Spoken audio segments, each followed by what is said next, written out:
2 of the In-Ring Wrestling Podcast with Kevin Kelly and Casey Thompson. And a new wrinkle, we're going live. We'll do it live, pal. How does that sound, Casey? Love it. This way, we don't have to worry about editing, and everything that you say, we won't be able to clean up in post. You're aware of this. Yeah, most definitely. You're going to have to be on your best.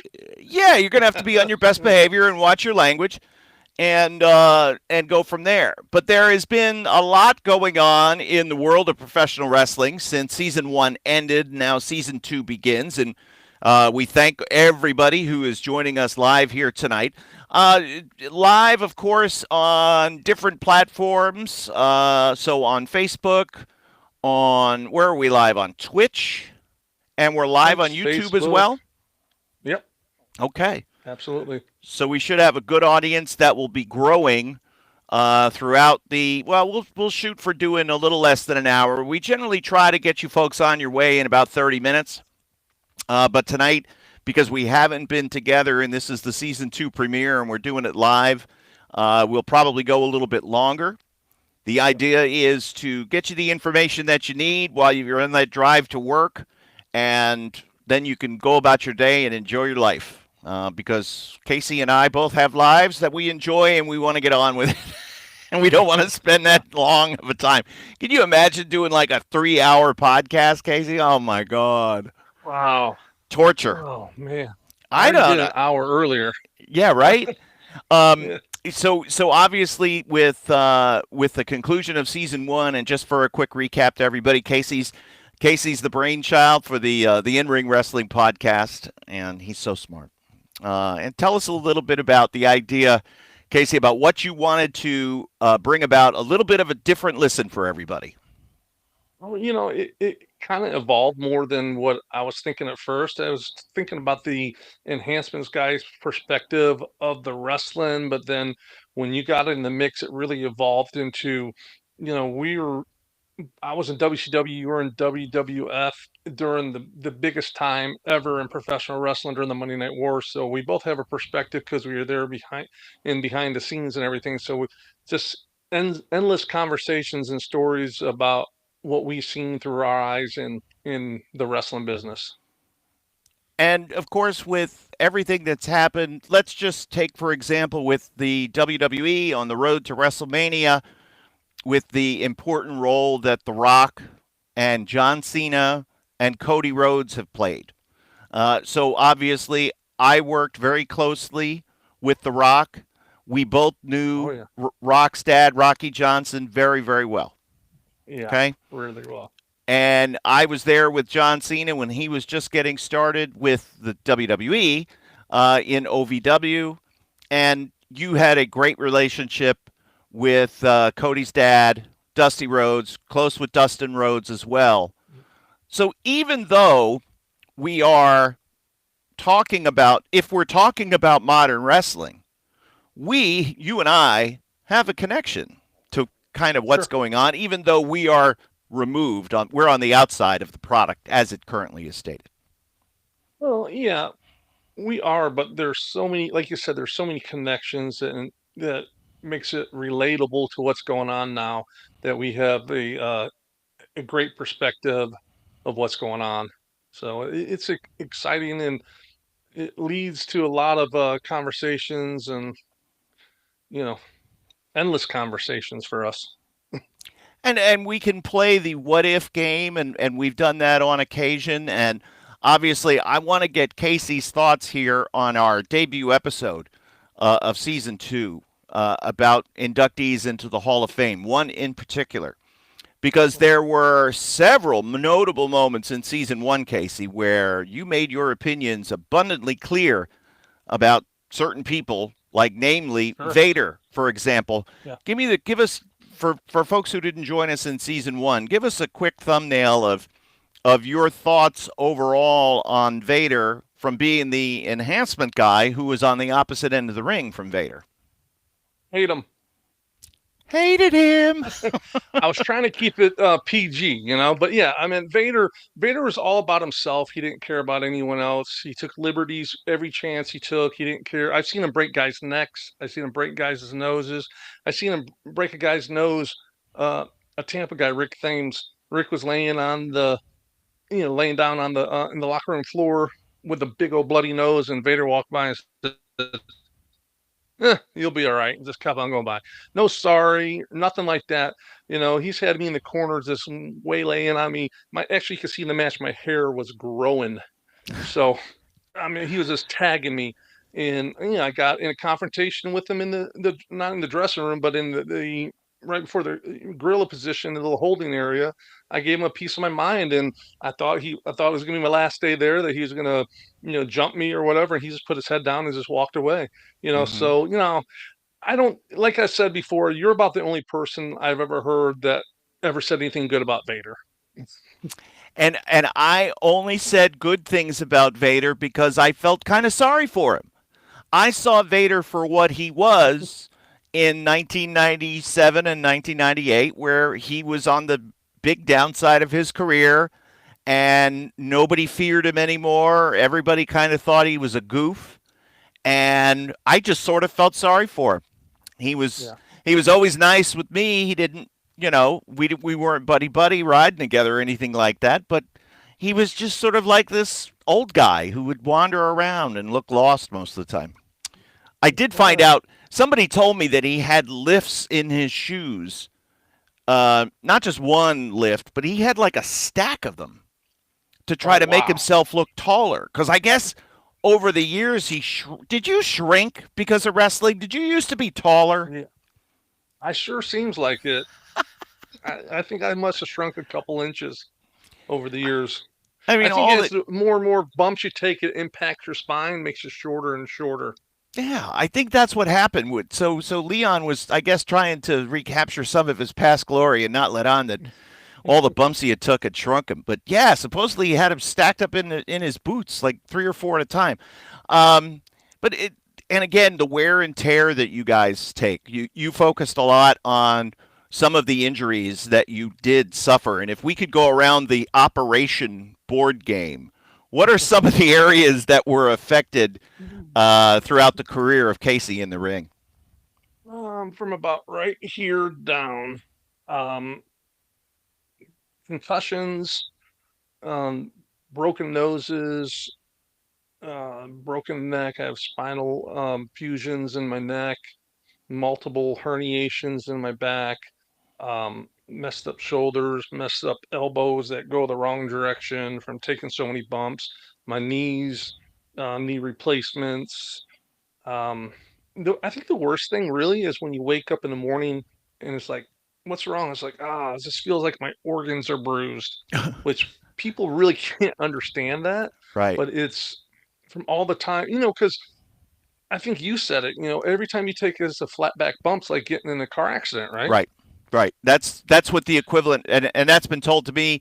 I know I've heard Jim Yeah. Cornette. I've heard many others say that it's the equivalent of being in about a 30-mile an hour, 35 mile an hour car accident every time you fall down.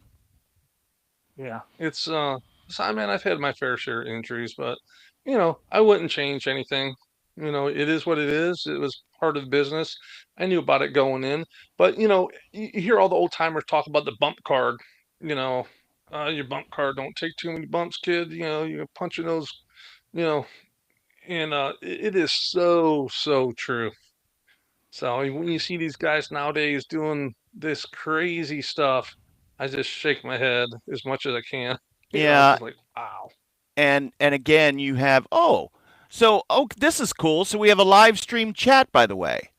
So I just noticed. Okay, so John JID999, yo, happy to be here. It's been a while since y'all jumped on. Happy to be here, learning from two greats. Kevin, question: tell me if you agree with this. Do you think that Juice Robinson can be a great world champion like in AEW, WWE? Yes, he can. Let's see if we can show this on the stream. Oh, Oh, sweet! How about hey, check it that? out, Kev. Yeah. Yeah, there's the question from Matthew. Yes, absolutely, I agree. Juice Robinson has what it takes. Juice needs to get healthy, and hopefully Juice will be healthy. I know he had a back issue at the end of 23, and then 24 he broke his fibula, but Ooh, is but is on the road to recovery. Doing that's good. it wasn't something crazy. I want to say he was giving a German suplex to someone, Oh, wow. Mm, and his leg broke. Did you see how Pac injured his leg in AEW recently? He took a buckle bomb from Shane Strickland, and as Shane let him go, I guess he let him go a little bit too far away from the corner, and somehow, I'm not sure, but it looked like maybe Pac's leg kind of folded up underneath him. That buckle bomb is a y- dangerous move. yeah, I did see that, and it's unfortunate, but um, I mean, I always taught to make sure my feet are off the ground. The more you bring your feet up off the ground, it's going to bring your tailbone off the ground. When you take your bump, on the flat of your back, it's a lot better. But I see a lot of guys taking power bombs and stuff that are reaching back and pushing back. I've seen it in my son's wrestling. Like I've told before, my son wrestled Division 1 in college, heavyweight, Hmm. and their guys are getting taken down. They try to break the fall by putting their hand down, and it dislocates their elbow or shoulder or breaks their arm. So same thing in professional wrestling. You see guys that you probably seen it over the years, Kevin, when guys try to break their fall, and Yeah. all they're doing is just injuring themselves more. So um, taking a bump is actually an art. It's an art class. It's just the better you took a bump, the better you're off in the long run. You know. And I know that when so like for if you've heard the term buckle bomb and you might just be, what is that move? Basically your opponent, so if the corner is here, your opponent has you up like you're going to be given a power bomb. But instead of taking the guy to the mat, he throws him backwards into the corner so you can't see where you're going. And Yeah. for those of you that wonder, yes, it was a buckle bomb that Mm. Sting hurt his neck, broke his neck, I think, and that Wow. was the end of his WWE run. So See, things I can think I would tell happen. people no. Yeah, right. Now things can happen. Of course, the most elementary, the most basic move you can get injured, you can injure somebody. But is there something unique about that move where you're not quite sure where you're going to land on the corner? Is there something different about that type of move that's a little bit scary or unsettling and can lead to problems? Well, people don't. A lot of people, it's unnatural, so they don't like to go where they can't see. A lot of people have fears of taking big backdrops Hmm. because you can't see where you're going to take the bump. So is this something you have to trust yourself, trust your training, stuff like that? I think the buckle bomb is just probably more unsafe, unnatural. You can't control yourself at all. And you're at the liberty of the guy throwing at you. And then you have to hope you don't just hit it and slide right down and land on your head and break your neck. There's Right. endless um, injuries that could happen from that. Like I used to take the whirly bird from Sid, which he puts you up for like a power bomb and then starts spinning around and just let you go and you're boom. I took one. You can see Rob Van Dam took one, and man, you're just like your whole body is just spinning like a helicopter through the air, and you're just like, oh shit. I mean, just just tuck that chin. Right. So And now, of course, staying in shape and being in shape is critical to what you did, critical to any type of hope for longevity. Correct? Talk to me about the conditioning that would be required for someone like you in your spot where your job is to go in and put the other guy over. It's more than just cosmetic, right? oh sure. Yeah, I was talking about this earlier. A lot of it has to do with your conditioning and not getting in there and getting blown up, because once you get blown up, you lose the oxygen to your head. You can't think, you can't even hear what they're telling you to do. And that's when you start making mistakes. So, and a lot of your conditioning of being blown up is mind over matter, learning how to breathe the proper way. And because you'll see guys that wrestle real good that are, cosmetically fat and out of shape, but they can go in there and they got a tank, they can go, but they know how to condition themselves for the inside the ring. And that has a lot to do with it. But also you want to, I always made sure that I always lifted where I was strong, everything was intact, but also did a lot of stretching and stuff like that because as you get older, the ligaments get really, really tight. Like when you hear about people falling and breaking their hip, it's because the ligaments are so tight. It doesn't give. Usually, when you're younger, when you fall, it would move and shift a little. But when the ligaments get so tight, it just boom and snaps and breaks their hip. So I did a lot of stretching and stuff like that, to prepare because I used to take a lot of crazy bumps when I was doing enhancement work. Mm-hmm. And there would be guys who would come in that would look like $10 million, and they might even be in good cardiovascular shape, but they would get nervous and Oh yeah, they would blow up. Um, yeah, there's and wow, so and so, pick a name. So and so looked great. How come he never made it? Well, because he would generally get really nervous and blow up because he didn't have a lot of in-ring experience.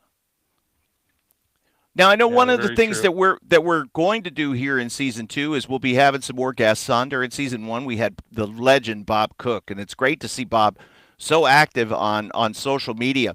And I know that we've had plans to have on Dwayne Bruce, Buddy Lee Parker, as he was known, and of course he was part of the state patrol, and he was also one of the trainers at the power plant, and is a Jody Hamilton guy through and through.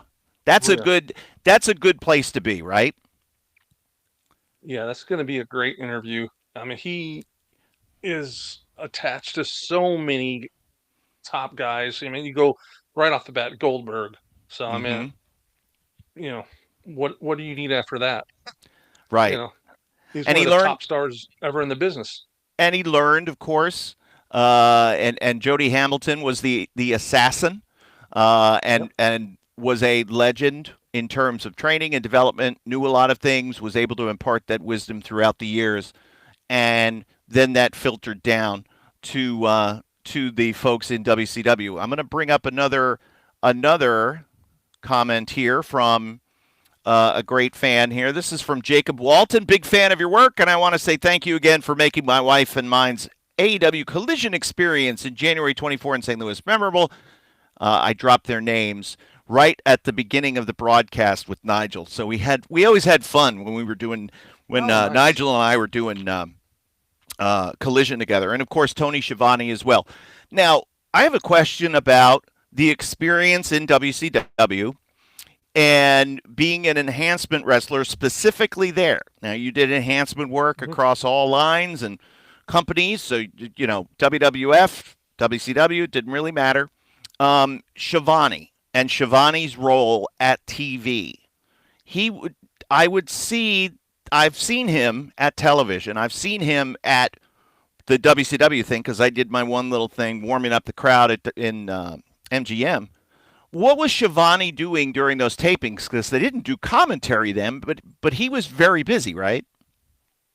Yeah, he was had his walking shoes on and always on the go. You see him zoom, zoom, zoom all over the arena. Um, Not really sure. I mean, he produced a lot of the backstage segments, interviews, and stuff like that. I remember. Um, he was to me, he would say hello, but no big conversations or anything like Mm-hmm. that. So I didn't have a whole lot of interaction with him. How about with Lee Marshall? Did you ever get a chance to talk to Lee Marshall? He had a hell of a set of pipes on him. Yeah, a little bit. There's a few other guys that Scott Hudson, you remember him? Oh yeah, I love Scott.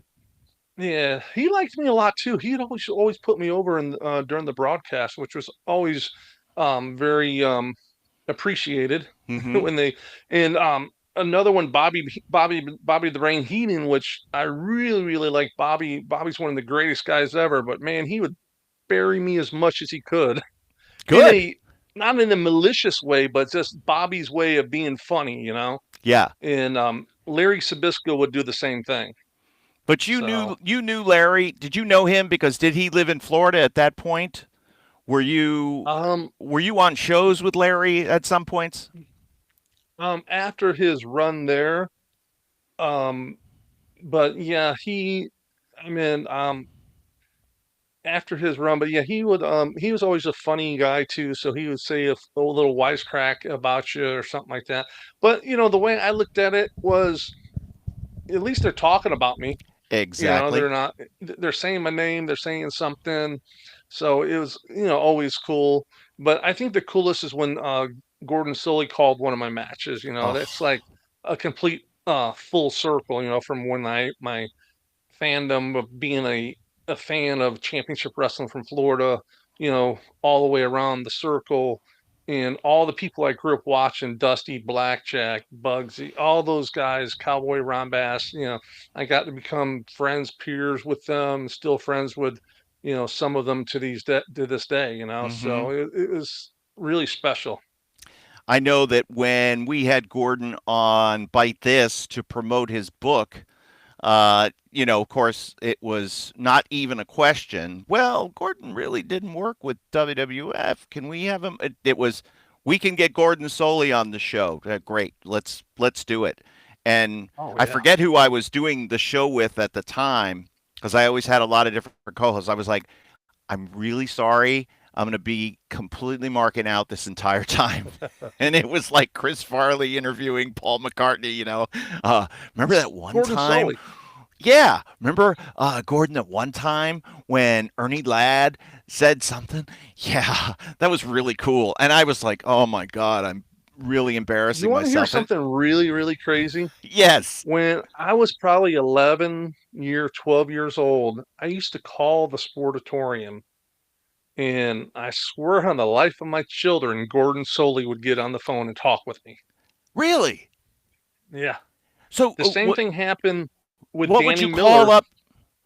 What would you call up I was and like, hey, ask? let me What? talk to Gordon Solie. Hold on. They put him on the phone. And Same thing with Danny Miller. Danny Miller was an old wrestler. His town was Orlando. And I'd call the Eddie Grant Sports Stadium and I talked to Danny. He talked to me for a few minutes during the matches. It's the craziest thing. I didn't understand it. wow, I never even thought to do that. Like I would Yeah. have been so scared to pick up the phone. Because Casey's a few years younger than me, but basically our window of viewership, went through Championship Wrestling in Florida. We both grew up Oh, in down the down in the best. Sunshine State, and yeah, we had the opportunity to watch other wrestling, including WWF and Memphis and World Class and you name it. But it was Gordon Solie, and it was Saturday afternoons, and it was that 1 hour time. Do Hmm. you? One of the most memorable days in my life was in night, and you may have been too young, in 1979 when Dusty won the world title for the first time. And of course, this predates all internet, so I had no idea that the title had changed hands this past Tuesday. And the only way I found out is when Championship Wrestling from Florida started, like at 12 noon. And I will never forget the feeling that overcame me as a fan, knowing that Dusty Rhodes, my favorite wrestler, had won the world title. Oh He yeah. was the world champion. Do you And remember that, or were you too young? no, I was too young, but I do remember what you're speaking of when Gordon Solie would make that announcement, and we have a new Florida heavyweight champion. When that stuff, it was like the greatest thing when you Yeah. hear something, especially if it was one of the baby faces that you really liked, and you know, Mike Rotunda beat Kendo Nagasaki or something like that. It just brings me back to like I was a kid. I talked to Bugsy McGraw last night. I called him. I keep in touch with him, and so he's like was doing some shopping with his wife. He's like, "Hey, can I call you back later?" I'm like, "Sure." So about 10 o'clock, my phone rings, and it's Bugsy. He's 80 years old. Sharp as a tack. Yep. He's like, "Hey, kid, how you doing?" And so we talked, and literally was on the phone for over 2 hours. And so some of the things he's already told me, but I want to hear it again. So he was telling me about when Dory Funk Jr. Won the who did he beat? Gene Gene Gene Kiniski, Kin yeah, 1969 for in the Tampa. yeah, and Bugsy was on the card because I'd bring up guys' names and he'd tell me what he thought of them or not. And he's like, I don't care. I'll tell it to his face, you know. And that's just how he is, you know.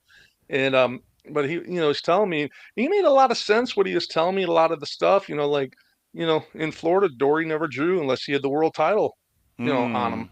Hmm. And so yeah, he was telling we went through all of from out in how he didn't care for Don Owens up in Portland, which I thought most people always liked Don. It could be a personality conflict. You talk about Roy Shire, he was great.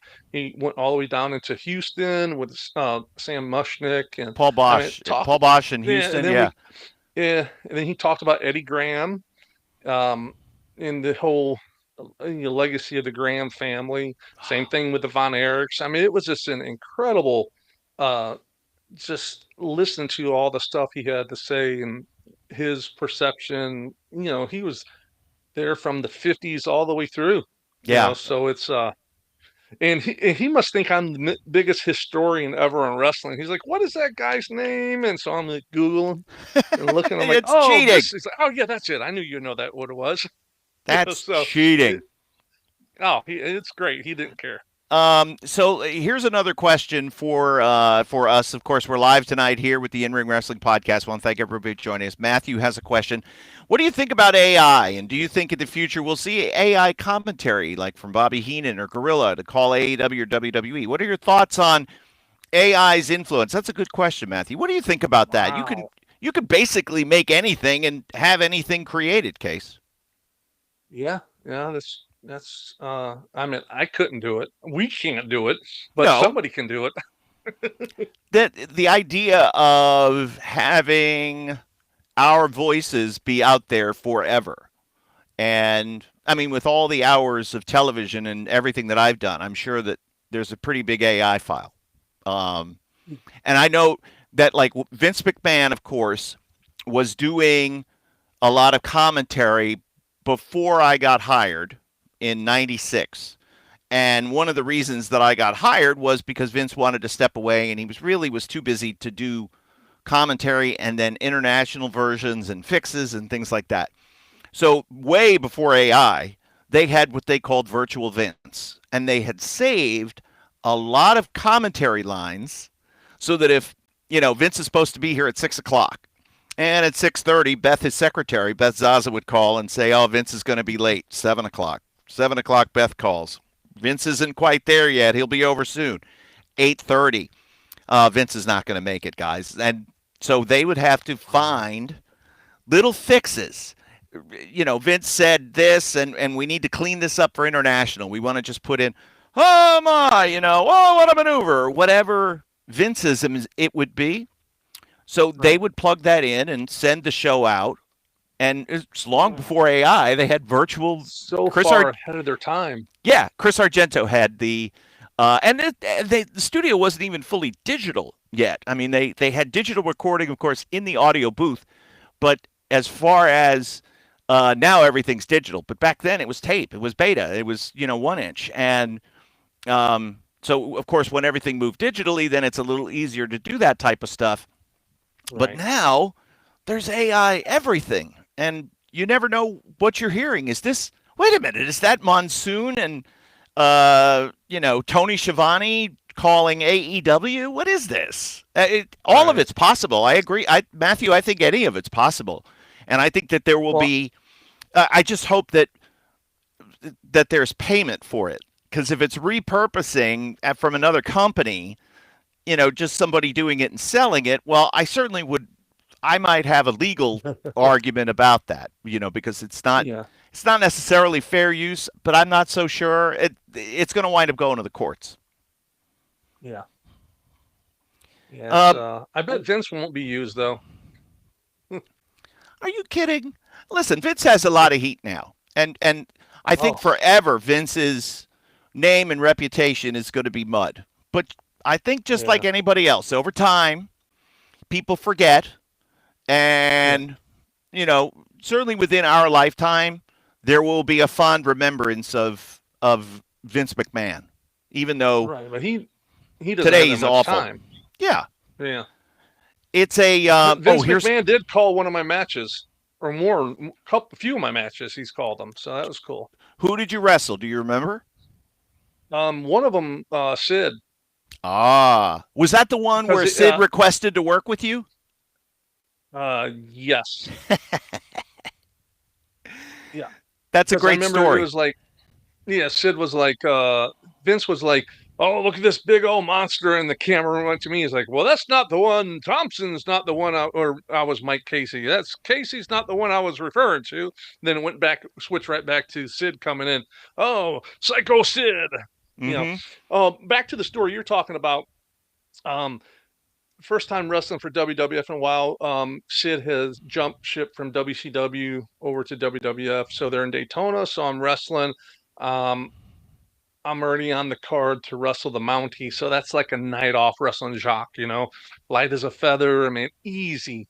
So in WWF pays you one time, and that's it. You wrestle Right. as much as you want, much as they want. So Sid seen me. He's like, "Oh my gosh, you're here tonight?" I'm like, "Yeah." He's like, "I want to wrestle you." I'm like, "Oh, so sorry, Sid. I'm already with the Mountie." No, no, no. So he takes me over to like the agents, Rene Goulet. Hey, I want to wrestle him. No, Sid, we already made the card. It's locked. We're not changing it. Takes me over to Tony Gurria. Oh, I want to wrestle him tonight. No, no, Sid, we're not doing any. They were kind of frustrated with him, like, because I think Sid was frustrated because he's like, no one can do my stuff. So he takes me to Pat Patterson, and Pat's like, no. So he grabs me by the hand and takes me to Vince, and he's like, I want to wrestle him. I wrestle him in Atlanta. He can do all my stuff. No one else can do it. And Sid's like, okay, Sid, if that's what you want. So there's one TV taping out there, which you'll never usually see this. I wrestle at the beginning of the show against the Mountie, the same taping at the end of the same hour against Oh, Sid. that's Yeah. now. Did you have the same name in both matches? Mike Casey. Okay, who gave you that name? That was Tony Gurria. Tony Um, Gurria was awesome for names, and I'm so glad that you mentioned that because more than once, what do we call this guy? And I'm like, well, his name is, Joe Smith. Yeah, but what should we call him? And there was one guy who we booked as a he was a friend of ours, and I booked him like to get him a payday and to have some fun with him, but also it was kind of a goof on everybody else. Like, let's rib everyone else by booking this guy, and his name was Rick Ratchet, and it was a New Jersey indie guy, and the people would, and of course, and the people go Ratchet, Ratchet, right? Well, Tony Gurria was standing there like trying to figure out what we're gonna call. I don't know. What do we call him? Ricky Rocket, Rick something. I can't remember what they came up with, but I'm glad to see that the formula hadn't changed. Then it was Tony Gurria who was coming up with the names. I love it. Yeah, because he's like, "What's your name?" I was like, "Yeah," because it was the big stigma. You didn't want your name. You thought your name, Casey Thompson, was going to hurt you wrestling in independence because you're doing a job match and stuff like that, which was nowhere near the truth. And I realized, and I said, "Screw it, I'm just going with my real name." But I rode up with a couple buddies of mine doing a double shot. Pensacola, Biloxi double shot. I wasn't booked on the show. First day, I just ate the catering, hung out. The second day, we're in Biloxi, and Tony Gurria's walking around. Who can do Legion of Doom's finish? And everyone's like, didn't want to do it. I'm like, oh, I can do that. He's like, all right, you're wrestling them tonight. I said, I'm not even booked on the show. He's like, you're now. I said, Mm-hmm. okay. He's like, what's your name? I'm like, um, Casey Thompson, but I'm not sure if I want to use that or not. He's like, what about Mike Casey? I said, sounds good to me. He's like, okay. He walked away. I looked at my buddies. I said, what's their finish move, Legion of Doom? I don't even know. They're like, oh. And I'm like, I'm not worried. I wasn't worried. I could do anything. I Right. was confident in my ability. So it went over well, and I did about 3.5 flips, landed on my belly, So and was on a on the yeah, Doomsday, you wouldn't just because they did the nice one to the other over guys where Animal would fall back with you, but for the enhancement guys for TV, you would get see ya. yeah. He told me, he said, and Animal told me, he said, all right, I'm going to go like playing chicken, go under your legs. I'm going to give you the Iggy on your calf. When I give you the Iggy, just do a calf raise where I would pop up off the ground. He says, and just sit there. Hawk's going to come off the top with a clothesline. I'll push your legs up. You'll do a flip, easy bump. I said, all right, no problem. He said, you don't need to do anything. I'm like, okay. I always like you to add a little extra flair to it, just for I could stand out from everyone else. I always did that. So I pushed off of Animal's head, Mm-hmm. and when I did it, I did one, two, three onto my belly, and Oh. yeah, and it was easiest bump I've taken in the longest time, and it was on the scissor reel going into SummerSlam, going into WrestleMania that year, and everything. You see, so it was pretty cool. It was a really easy bump too. Another name, of course, that is frequently in the news now because of his upcoming WWE Hall of Fame induction is Lex Luger. And Lex Luger uh, is a name that I wouldn't say had a Hall of Fame career in the WWE, but in terms of his overall body of work in professional wrestling, you could make the argument with other people that are in that it's okay to have Lex Luger in, and especially with the health issues that he's had over the last few years. He's been in a wheelchair, et cetera, et cetera. He's working with DDP. He's in the Hall of Fame. Now, in season 1 of the In Ring Wrestling podcast, Casey Thompson got headlines from some honest commentary about Lex Luger. What did you think when you heard that Lex was going in the Hall of Fame, Casey? Um, I think he made a big change in his life, and I don't know if it's because of his injuries. It changed him. He found God, what it might be, but he's not the same person he used to be. He's not the asshole he used to be when I knew him in WCW. And so, yeah, I believe, like you said, his full body of his career, I believe he is deserving of being in the Hall of Fame. He was a big draw back in the day Yep. and everything. So um, I didn't get along with him very well. Some guys did, I didn't. I was wrestling at center stage once, and it's a tag team match. I don't know who my partner was against Sting and Luger. And Luger was so oiled up, and we get in the ring, and he's has me in an arm bar, and just like standing there, and just like smiling at the hard camera. It's all he's doing is just smiling. And I'm like, do something, do something, call something. And he's like, oh. And he just kind of cranked once, and he's so oily, my arm just did just popped right out. So I was always the type of person, no matter who it was, I'm like, hey, what happened? Because maybe it was my fault. In this case, I knew it wasn't. And, you know, we can fix it.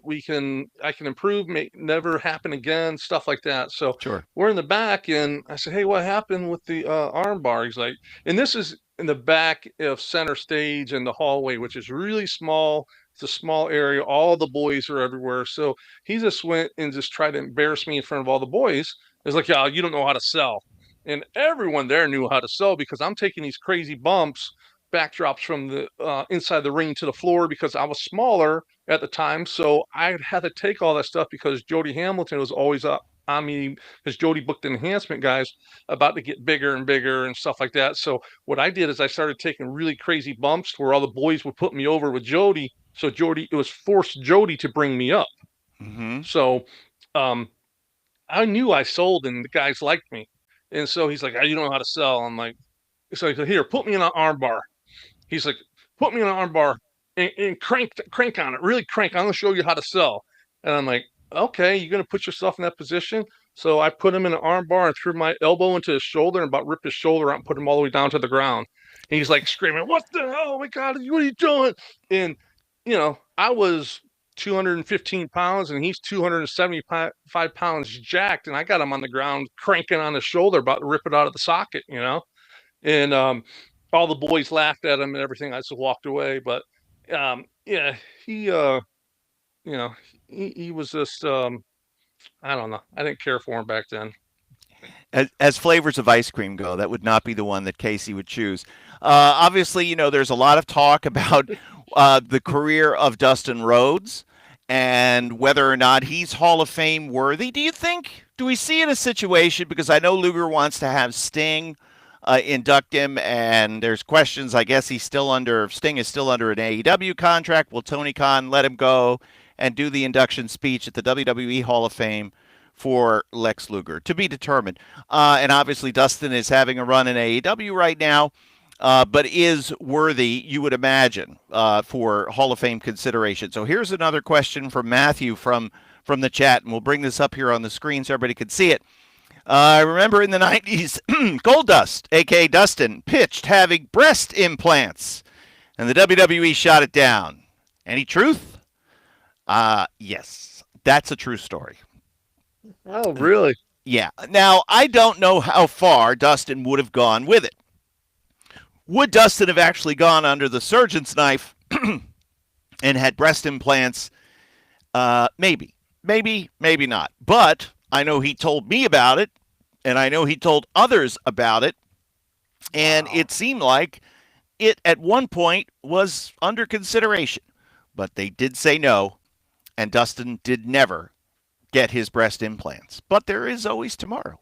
Man, imagine the heat he had from his dad for doing that gimmick. Ooh. You imagine if he would have got implants, if Dusty would ever spoke to him again. I'm just speculating here. I don't know. Right. I mean, they ended very good note and everything, but it was rough for many years. Yeah. And now you, of course, were part of the crew in WCW when he was there as the natural, and everything seemed to be heading on an upward trajectory.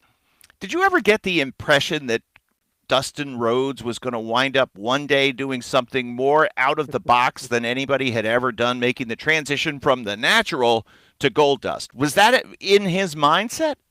No, I would have never thought that for a million years. You come into our call time was like at 1 or 2 o'clock in the afternoon, and there's nothing to do. The ring's up. Some people got into it, not like WWF, especially later on when the guys worked out a lot. That didn't go on. Some guys would be laying in the ring, but you go out there and you see Dustin and Barry, and Dustin was sitting on the top turnbuckle, and Barry would be shaking the rope like this, like he's riding a bull, bouncing up and down, all the time, like two big kids. It's not something you would ever imagine in your wildest dreams of him becoming Goldust. I mean, he took the character and ran with it and made it great, and did well. Probably made really good money, and I mean, got a lot of heat from his dad from it, but I guess you can't do everything in your life to make your parents always happy. That's true, right? And again, some of the boys didn't want to work with him. But one who did, who loved working with him, was Savio Vega, and they wrestled against each other. I think for the Intercontinental title at Madison Square Garden, and I wasn't there and I didn't see it, but story is they had damn near had a riot in '96, and I guess there were a lot of Puerto Rican fans that had come to the Garden to see Savio, and they're very, very engaged in all the stuff. Like I was talking to Bugsy last night, he was talking about a riot that started in Boston, another San Francisco, and every time the riot, he was like, it was the Puerto Rican fans. And it makes so much sense. It was one of the reasons why Pedro Morales didn't have a long run with the WWF title, and they had to put it back on Bruno because the passion of the fans was just overwhelming, and I know that Blackjack was a part of that and got some of the finger pointed of blame, for not being able to control it. But nevertheless, when you look at great names, of course, in history. One of the nice things that they're doing this year is they're really focusing on that Legends class, and how long overdue is it for Ivan Koloff to finally get in the Hall of Fame? I mean, the man who beat Bruno Sammartino is now just finally getting his Hall of Fame recognition. Did you ever work with him? Did you ever do you ever do indies with him? Yeah, I've met him. I've met him quite a few times. He's a super, super sweetheart, super nice guy. Um, yeah, it's a tragedy that he wasn't put in the Hall of Fame when he was alive. I mean, Mm-hmm. he was one of the pioneers, one of the great guys. I mean, who had more heat in the 80s in professional wrestling than the Russians? You know, Right. It was that kind of everywhere. heat. Yeah. So I mean, it definitely deserves to he should have been in many, many, many years ago. Right. And Kamala is getting in, which is great, and a third name that escapes me right now. But that's cool to see that again. If they want to go back in time and they want to give people their just due or whatever, and I think one day that you're going to start to see some enhancement names get in, and even if it's I know Johnny Rods is in, and there are others who, of course, had their time on the downside of their career, perhaps on the way up, as an enhancement talent. But I think that we could see some more of that down the road. We'll be spotlighting some more of the great enhancement names of the past here on the show. Sure. Casey, what do you think about our first live episode? Oh, how about here's a Casey question. Here's a question for Casey. Um, and there you go. Casey, now a question for you. Do you remember Dustin as Seven? Oh, and that was TNA, right? Correct. Yep. Yeah, I don't think that was really short-lived, right? I think the WWE probably didn't care, probably trademark infringement and stuff like that. Who But I think it knows? was very, very dark too, wasn't it?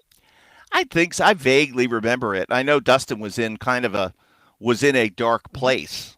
Uh, Yeah, I've had some really long phone conversations with him during that time, and yeah, it was really, really dark. And his dad would follow up to make sure he didn't borrow money from you, owe you money. It's just a really rough patch in his life. I'm glad he's doing really great, and I see him on Facebook and stuff like that, and he has a nice, super great dog, English Mastiff. So that's really cool. yeah, winning shows already. That's fantastic.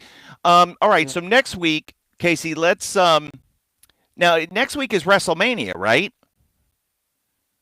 Is it next? No, yeah, it it's a is. week. Is it or is it a week from Sunday? Because next Sunday's Easter Sunday. They wouldn't run on Easter Sunday, so it's Oh, it's the probably following week. You're right. okay. It's 2 weeks So away. then next week, let's spend a little time looking up and down the card, and I want to get your thoughts, and I'll share my thoughts about our thoughts, our memories, or personal interactions with the guys that are part of WrestleMania, and Sure. perhaps with some like with Cody, with Jey Uso, with folks that are on the card with Roman Reigns.